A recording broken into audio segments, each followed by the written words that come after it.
الأحاديث صريحة في الاستغناء: اللهم أغنني بحلالك عن حرامك وبفضلك عمن سواك.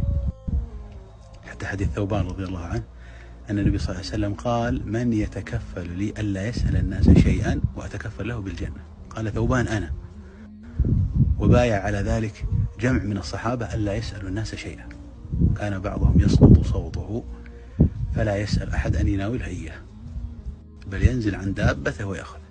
فالترفع عن المسألة خلق عظيم لا يتلذذ به إلا الشرفاء، لأنه أصلا لا يدفع عليه إلا الكبرياء واحترام الذات والعزة والقوة والقدرة. العاجز لا يستطيع أن يستغني لأنه ضعيف، والوضيع لا يترفع عن المسألة لأنه ذليل.